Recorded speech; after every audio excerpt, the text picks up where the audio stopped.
They're like, Chance, you always wear such casual clothing. Yes, yes I do.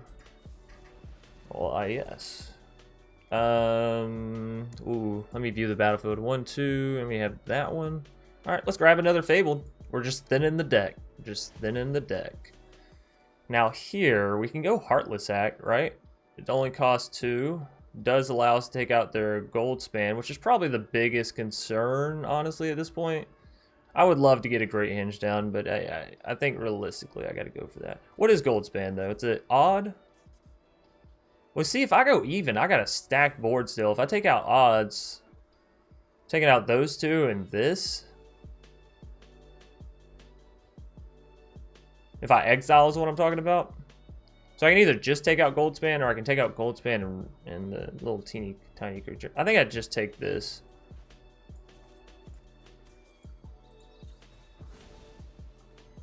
All right, so Heartless needs that and that. Okay, we only have swamps. Oh, that's fine. That's fine.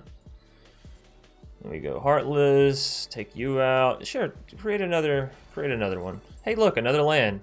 Beautiful. You know how thin our deck is going to be after this? It's going to be so slim, so thin, so beautiful. You know what? To stick with that sentiment. Oh, okay. That's bad because I actually wanted that Sedgemoor. I really did.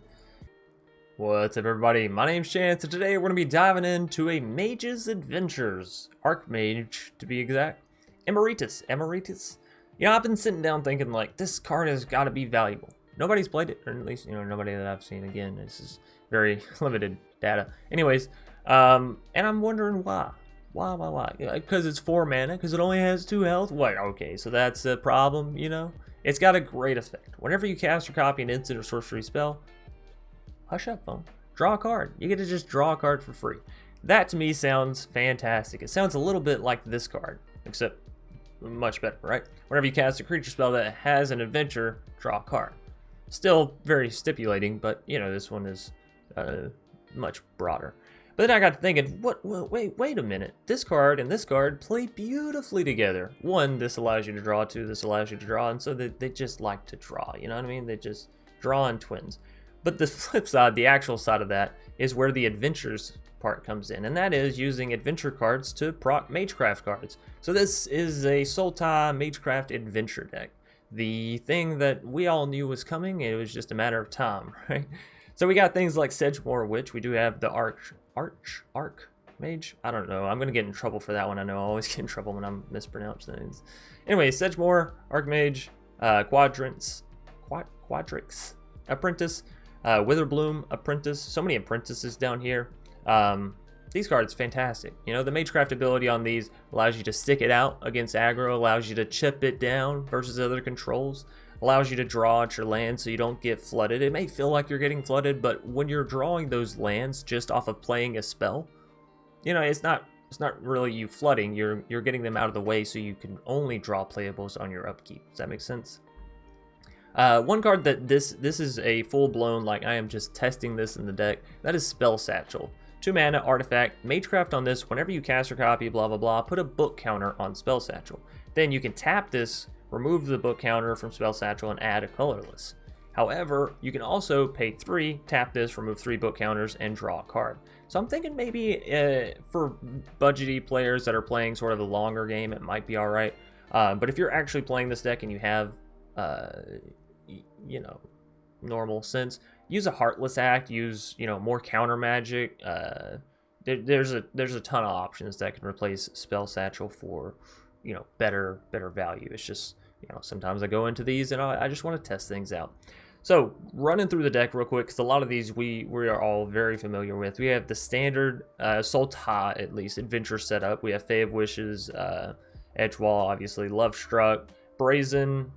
Oh yeah, okay, there it is. I was like, I don't have Murderous Rider? There's Murderous Rider. So, you know, all that's good. Fae of Wishes, we do still get to use the sideboard. It's only 7 cards, so you gotta be a little more picky. I don't just get to throw one in there for the fun stuff anymore, but I still, you know, Garrick and Great Hinge, they can be fun cards, so still tried to keep it interesting. But again, back to the new cards, besides the Magecraft abilities, which we've already sort of talked about. Witherbloom's great, this is blah blah blah. Decisive Denial, this card is, I think, being slept on so hard. 2 mana, instant speed. You can either counter a non-creature spells, so an enchantment, artifact, planeswalker, instant, sorcery, beautiful, right? That's a wide plethora of things. On the flip side of that, if you choose the other one, you get to have a creature you control, which, you know, we have big old Lovestruck Beast down here, and, you know, Murderous Rider can gain you some life. Brazen's not necessarily too small. You can have it fight a creature you don't control. So it deals with creatures in a direct sense, and it deals with non-creatures in a direct sense. You know, it's a very, there's a problem, let me face it. Now, you may have to trade out a creature here or there, whatever, but this deck is all about value, right? Generally, whenever you cast your adventure spells, you're getting the value of having a spell and a creature, a sorcery, and an instant, all in a creature spell, right? So you're getting 2 for 1, 2 spells in 1 creature, literally, in 1 card. Sorry, creature, whatever. So the value of this deck is taking that adventure side and adding another effect on top of it, and then also getting the creature. So you're getting like 3 effects from it, right? 4 if you count the edge wall.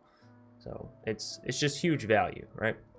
Anyways, Sedgemoor, excellent up against aggro and even against control, because it gives you these tons of little 1/1s that whenever they die, they just buff you up, right? They just make it a little bit harder for the opponent to kill you. It is a little difficult for people to take her out if you've got a little pressure on them, right? They have to pay 3 life, and they may not always be in that position, given you do have things like Lovestruck and the Brazen, which can, you know, pretty easily beat them down. Not to mention it also has Menace, so if you do want to swing in, it has a little bit of evasiveness there within it. A couple other new cards we need to take a look at is Eureka Moment. 4 mana instant speed, draw 2 cards. You may put a land card from your hand onto the battlefield. This helps with the Apprentice because, again, this allows you to pull lands into your hand, so you're going to end up with sort of a massive amount of lands in your hand, which you can do 2 things with. Fae of Wishes, you can discard those lands because, you know, obviously you're going to be playing lands constantly and you'll be hitting them in a pretty good stride.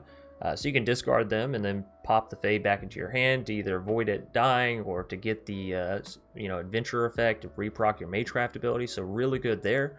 Or you can use it Eureka Moment to, you know, play those lands out of the hand, which is fantastic, right?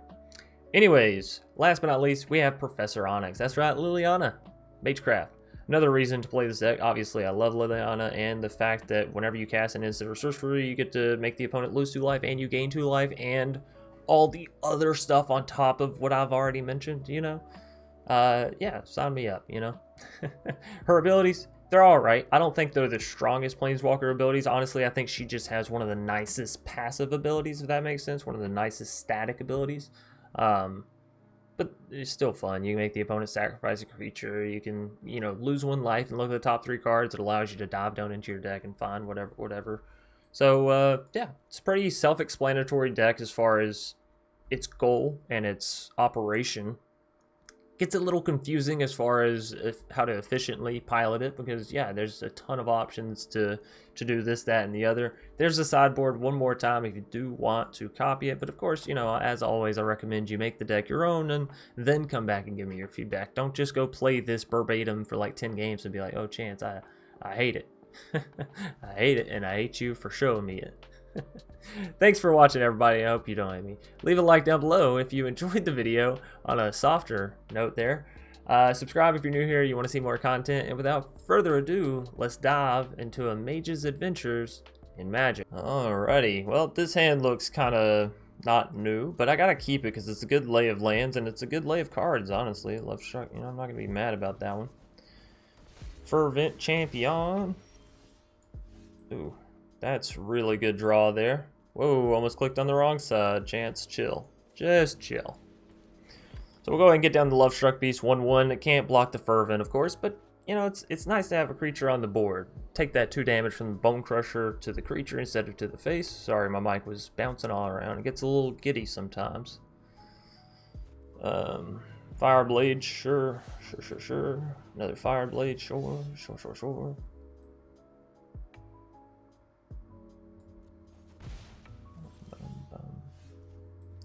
Now here.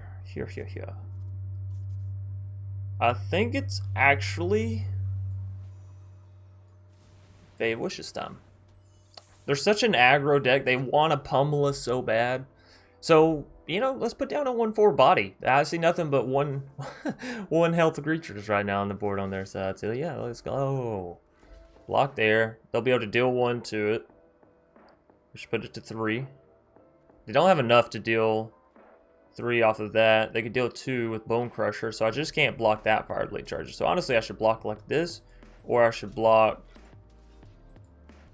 No, I gotta block like this, right? Allow them to either take out that or, yeah. If I double block, I lose both, and I could lose this. Of course, I turn around and play Love Struck. But just do this, they...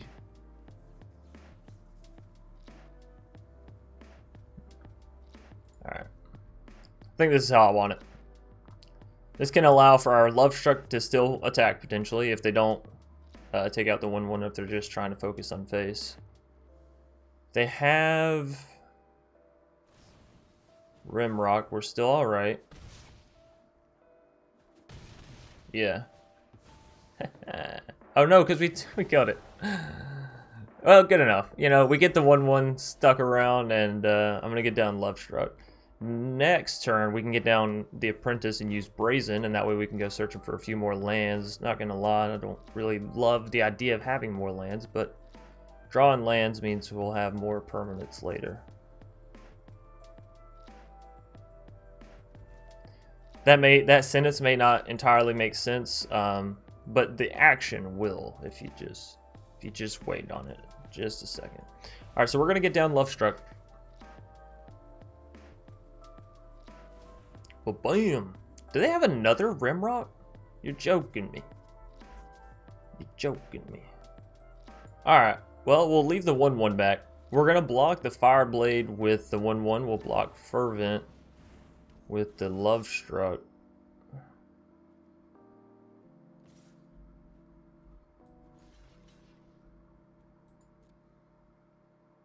Yeah, no, this is fine. You're silly. You're so silly.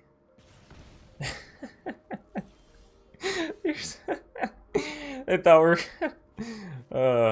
Alright, sure. So, this turn we go diving. Now, we need that, so I'll need another blue. That's fine. Hopefully I have another blue. I should, right? That's only one island, and I don't think I've... Yeah, no, I definitely have another blue. Alright. Come on, all you have is a Rimrock. Just hit resolve.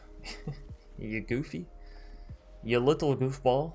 Let's get down the Apprentice, and yeah, mana for Brazen. And this is sort of the beautiful thing with this deck, is like, we're getting the Magecraft abilities off of an Adventure ability, so we're getting like... we're getting so many stacking abilities. I just enjoy that, you know? Maybe I'm just a goofball. Robber. You gonna try and rob me of my cards? That's cute. That's cute. It's cute. But I think not. I think I'm gonna put that card right back in your hand. Right back in the hand.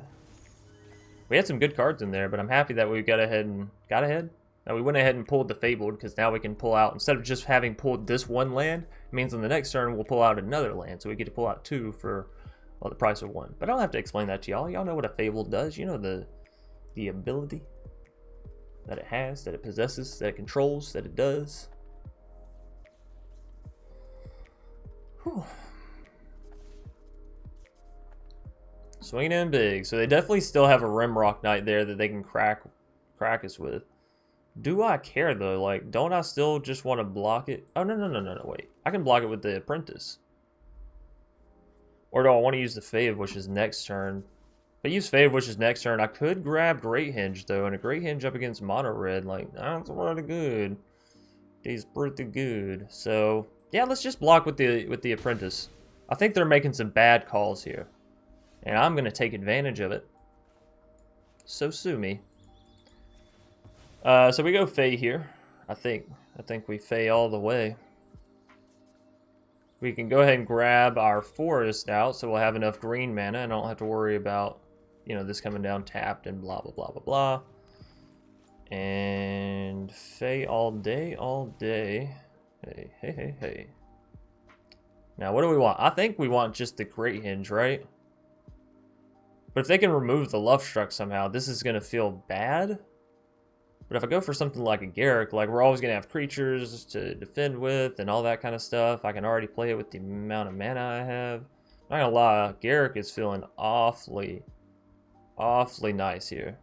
Garruk. I'm taking Garruk. I'm taking Garruk over the Grey Hinge. I don't know, call me crazy, but it's mono red. I think they might be able to figure out some way to, like, you know, take out my Love Struck beast. What if they have an Embercleave and some other stuff come down next turn? I just don't want it to happen, okay? So, Garruk, solid play. Gives us creatures, removes stuff. Whatever, don't judge me. Don't you dare judge me. Also, the Grey Hinge, part of its value is adding mana, and, like, do you see how much mana I have? Like, look, oh, my hand doesn't... My hand stopped right here. I can't show you. It's all right. Annex. Well, not a big surprise. Super happy I got the Garruk. The Garruk. So we have double green. We only have a single black mana down. That's got to change. Now we're in pairs of 2. 2, 2, 2, 2. That's the way I like to rock. All right, Garruk, go. Question. Do I give them the slight chance of having Embercleave potential? I think the answer is no.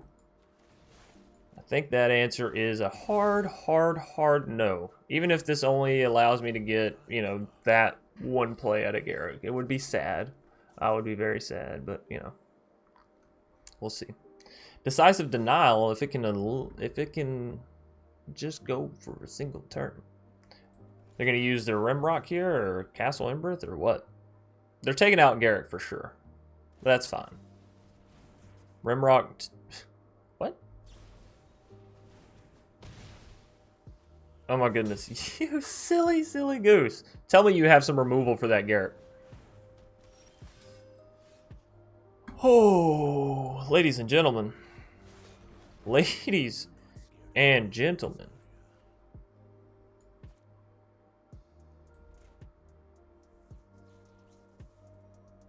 Oh, I can't play down both sides of that card.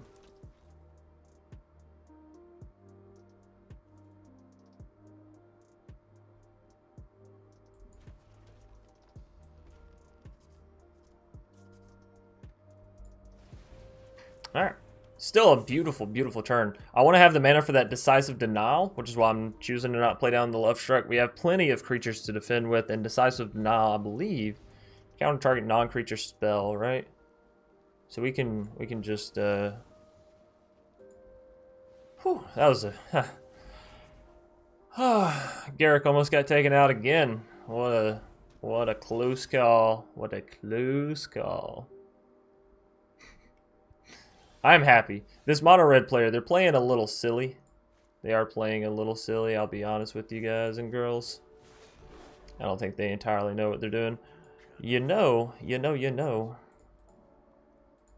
I don't mind paying 2 mana to bounce this Fae back into hand in order to, you know, replay it later. I am going to get down to Quadrinks. I'm going to replay this Fae after I have that down so I can use the Magecraft ability. I think we're to a point now where I can start cracking back at them, you know what I mean? Take this, mono red. Ah-ya. And of course, if they swing in, I have the Wolves to defend, which builds our Garruk up, so that's fantastic. Goldspan. Uh-oh. The one thing I didn't account for. The one thing I did not think about. Are you going to go that robber for the value? Of course. Of course. That's just good sense. Good sense. Alrighty. Sorry. My sweatpants was riding up my leg. You're like, Chance, you always wear such casual clothing. Yes. Yes, I do. Well, yes. Ooh, let me view the battlefield. 1, 2, and we have that one. Alright, let's grab another Fabled. We're just thinning the deck. Just thinning the deck. Now here, we can go Heartless Act, right? It only costs 2. Does allow us to take out their Goldspan, which is probably the biggest concern, honestly, at this point. I would love to get a Great Hinge down, but I think realistically I gotta go for that. What is Goldspan, though? It's an odd? Well, see, if I go even, I got a stacked board still. If I take out odds, taking out those two and this, If I exile is what I'm talking about. So I can either just take out Goldspan, or I can take out Goldspan and the little tiny creature. I think I'd just take this.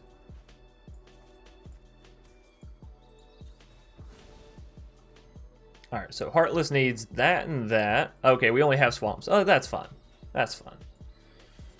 There we go. Heartless, take you out. Sure, create another one. Hey, look, another land. Beautiful. You know how thin our deck is going to be after this? It's going to be so slim, so thin, so beautiful. You know what? To stick with that sentiment. Oh, okay. That's bad because I actually wanted that Sedge more. I really did. Knock knock, mono red. Guess who's there? It is I. Sultai. We're gonna go ahead and swing in with 2 here. Force them to trade out a little bit. Now if they draw an Embercleave, I still want to have Lovestruck back, which is why I kept it, you know. They do have, you know, access to Castle Embereth and access to a Faceless Haven, but I think we can trade out favorably in all those scenarios. So yeah, I think they realized what I realized, and that is that I can trade out favorably in all of those scenarios. Oh, that's what I love about the Snarls, is you can just reveal a Triome and it still works perfectly fine. I think this turn we just stack board, you know what I mean? I've been waiting for this day for so long. Stack that board. We can cycle this on their turn. We can save it to discard so we can replay Fae. We can play Brazen on their turn. A lot of options. A lot of options here. I think it's time to ramp up the heat a little bit. Force our hand, so to speak. Now they can pop Faceless Haven up, so maybe I just swing in with the Lovestruck, because this is guaranteed smackage, you know? We know long game, we got them, so sure. 13 minutes against a mono red deck, though, I don't think that should ever happen. We started out super slow, and, you know, we did manage to pull it all back from what could have been bad. I mean, they never really hit the Embercleave, so that's good. They did hit a Goldspan, but I think we got them. So many lands here. 1, 2, 3, 4, 5, 6, 7, 8, 9, 10. And you got to remember, we've been using this Apprentice for a lot of those. So 10 out of the top 24, though. Not too bad. Not too bad. We should be stacked on playables. And we actually have 2 lands over here as well. So that's 12. 12 out of the top 24. Oh, I am going to cycle this. Yeah, they seen enough. They said no. No, just no. Alright, GG. Kasky Og. I don't know how I feel about this hand, but I'm going to keep it anyways. We do have creatures. I do have the ability to play stuff on turn 2, you know? So it's fine by me. We even have 4 mana now, so Eureka moment can very well happen.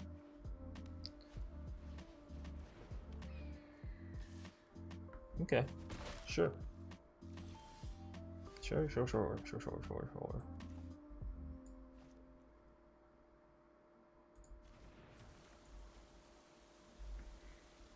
Not gonna lie, part of me wants to go ahead and play the Fae just as like a defensive body that, like, good luck, you know what I mean? I think that's exactly what I'm gonna do too. I always second guess myself on this stuff. Not gonna do it today. Just gonna go with the flow. If I think something's a good idea first time around, we're gonna do it. This could turn out horrible. But we'll see. Let's go, Kasky. What you got for me? Skyclave apparition. I guess that's what I was missing. I like my song. You don't have to love it. I do doth like it though. All right, so we can play our Snarl down and just reveal our little Swampo there. I guess it doesn't really matter what I'm gonna do here because I think I'm gonna bounce their Skyclave back into hand. We'll get the token back. They'll just sort of chill on a Skyclave for a while. Or do I want to go for blue mana and try and get down Brazen, but I can only block the Battlefield Raptor, which Brazen dies to anyways, so... Not gonna lie, that Battlefield Raptor is a little funky. Alright. I'm just gonna go for the bounce play. For the bounce Arena. They got no idea. At least we do have plenty of mana, and you know that Eureka moment is coming soon. I'm about to have an idea. You see a little light bulb. Null Priest of Oblivion. So it's just Orzhov aggro kind of stuff. Sure. Sure.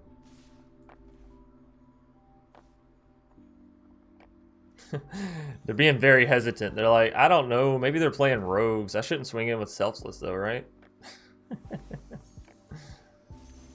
And you're correct. You should not swing in with Selfless because I would have blocked it. I'd have taken that pup out. Alright. Hey, Dragon's Guard Elite. The top tier Elite. I think we need more blue mana off this because we have double green and double black access off the snarls down there. That Dragon's Guard could be good for us, but if I go ahead and use the Eureka moment, I'm going to draw 2 additional cards. I'm going to get down another land. Sure, we're taking 1 on the chin from the skies. Oh, and two on the board. But if I go ahead and play this, I can't follow up with Brazen, so I think I do just save for Eureka. I could always, you know, emergency situation jam down a Brazen. So, yeah. Hold the line, token. Don't let them token advantage of you. Token. He was horrible, okay? Y'all know sometimes my brain's just like, make the joke. Anyways, we're not giving them an option to use the Skyclave this turn. Really going to make it feel bad if they don't have anything else to play, right? They're like, well, I want to get the creature down, but they don't have anything I can take. I've been in that situation, Kasky. I understand. I'm going to take the 3 on the chin. I think we can afford it. Not gonna lie, I'm playing for the long game here, and that's it's not something I normally do. It's not something I'm super fantastic at, but we'll try. Speechers. Spells and creatures. Speechers. Spells. You cast the target creature cost 2 less. Sure. Now that doesn't affect Skyclave because it's an enter the battlefield effect, so it's not targeting something. But the interesting thing to note about Killian is this is creatures as well. If the creature targets a creature, I suppose. I don't know. Let's get down to Fabled. We hit a Sedgemoor. I'm happy about that. We're going to be at 6 mana on the next turn. Happy about that. Hello. We also have Blood Chief's Thirst, which is fantastic. Easy removal. Easy proccage. You know what I mean? I'm sure y'all know what I mean. I don't have to say that. Do I want some separate green mana or black? I think I want this separate because we got the Blood Chiefs and the Sedgemoor and the Professor Onyx. I think I need more black mana. Witherbloom Apprentice. Gonna get this bad boy down too. Alright, so we're at 6. I don't think maybe we just gotta remove this. Maybe it's too sort of mid-rangey for us. So I think for sure I'm going Sedgemoor, right? Like this one is so good. So good. Question is, then thereafter, am I going for the Witherbloom and Blood Chiefs, which does allow us to stick around in the game a little bit more, or do I go for the Dragon's Guard, which will get a little bit bigger and it can block a little bit more? Honestly, I think I need the life at this point, given they're an aggro deck, so maybe me talking crap about Witherbloom was a little preemptive.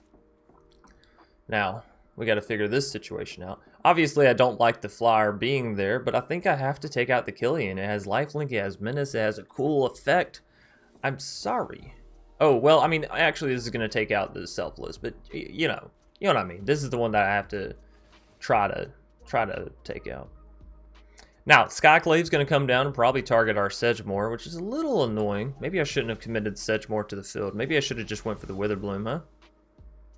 Yeah, I don't know. But it's fine. We got a decent little bit of a board now. They do have the Skyclave that's going to come back at us.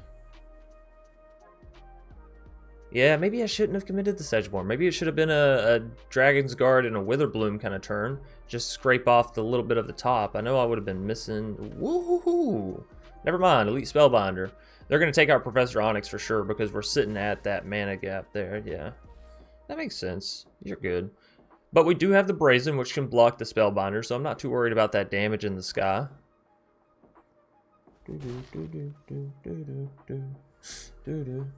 And since they cast that, they don't get to take out my creatures. Ah, A land? Come on, game. I got so much other stuff in there to offer, and you're offering me a land. Not a fan. Not a fan of the land. But it does put us one closer to the Professor Onyx, so I guess it's not the end of the world. Now we're getting low on basics here, because I know we only have 2 swamp, yeah, 2 islands and a forest. But that's fine, because I think we've also used a fair amount of other stuff. I don't know. So, Sedgemoor does have Menace here, and given we know that they have a Skyclave ready to swing back at us, I think we can swing in with Sedgemoor and be fine. The rest of it, I think we need to leave back. But Sedgemoor can go on and swing, right? And if they want to block, hey, we can just take the opponents right out. What do they have, a Call of the Death Dweller? That feels appropriate. That feels appropriate. Why would they? Why else? That feels so wrong, though. You just block. That feels so wrong.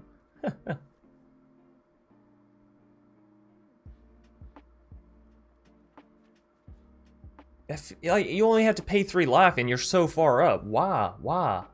I'll take it. That's a great value trade for me, but I'm so confused as to what's going on in the opponent's mind to be like, yes. And that's their follow-up?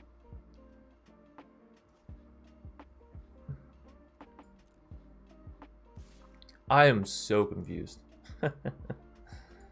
Alright, we're going to continue to let that 1 point of damage through. I think they know that if they swing it with Spellbinder, I just play Brazen. I am going to go ahead and play Brazen. From now on, though, a land does equal Professor Onyx. We have enough mana to double the number of counters on Dragon's Guard, but we can't really do it. Alright, we're sending it back to him. Jim, Jack. I think that Sedgemoor play was fantastic. I don't know why the heck they would do that. So confused.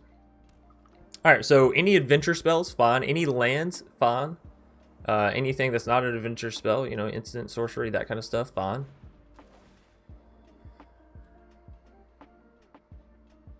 Yeah, it's, I mean, not really a difficult decision. I think you should have taken the Witherbloom there. That's our gateway back into this game, is the life gain. Ooh, that one certainly hurts as well. Certainly hurts as well.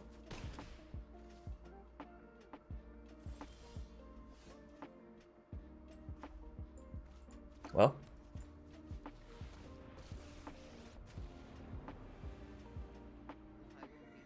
So we can get rid of the Dean. You lose 1 life, look at the top 3 cards, put one of them into your hand and the rest of them in the graveyard. I don't think I can afford that. I think we just have to take out their Dean and allow their creatures to go at our Onyx, right?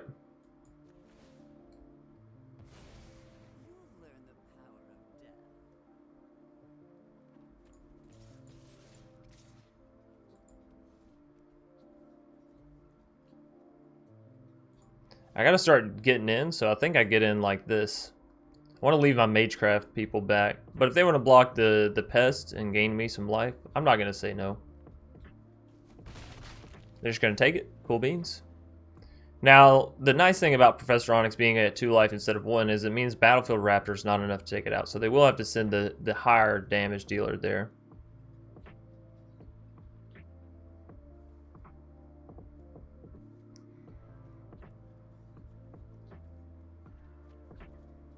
We have also drawn 8 lands out of 17. It's a little intense. It's a little bit intense for us, not gonna lie. But y'all know me, y'all know my luck, so it's all uphill from here. And they get a Luminarch? Why did you even have to think about that? Like, I'm all tapped out. That feels like it should have been such an easy play. Drop Luminarch. Boom, bam, like done, right? I don't know. I think we are done here, though. Right, gaining that 1 life, not enough. Of course, we got some decent stuff coming up. But yeah, maybe we take out the Witherblooms. They feel a little too much. They feel a little too much. I think we got to call it GG here, though. GG. That was a long shaking. I'm gonna be shaking if I don't draw any lands. I got two apprentices. No way I can't find a land, you know what I mean? Sentinel. Sentinel's good for him. Wish I could have hit a Sentinel. I'd be like, ooh, look at my Sentinel go. So, Decisive Denial. I like this card. I like it a lot. It allows us to either counter a spell or to go straight in for the kill on a creature, like their Sentinel. We'll have to see what kind of deck it is. Tinkleflorahedron. Wow, they are all about that ramp, huh? All about that ramp.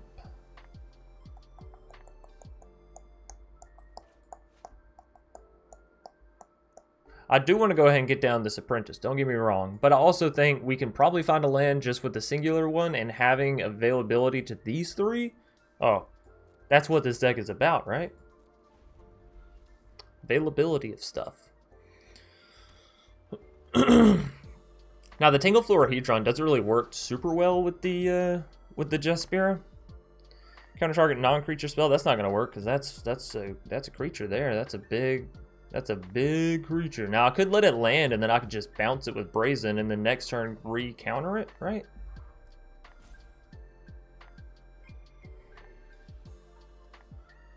But this is good mana value. This I could do next turn with playing that. So yeah, never mind. We gotta counter it here. Ooh, and there's the land I was talking about. Let's go. Oh, and another one. All right, game, sure. I am going to go ahead and play this down as black mana, so we have access to the Murderous Rider, and this is green, and, you know, I mentioned it in the last game, but I'll go ahead and mention it again. I think we have double blue and double black in this deck, but no double green, so, you know, take that as it is. I think we'll be fine to play this. I don't think they'll play a non-creature spell, and if they play a creature spell, then Brazen can deal with it. Or they can just concede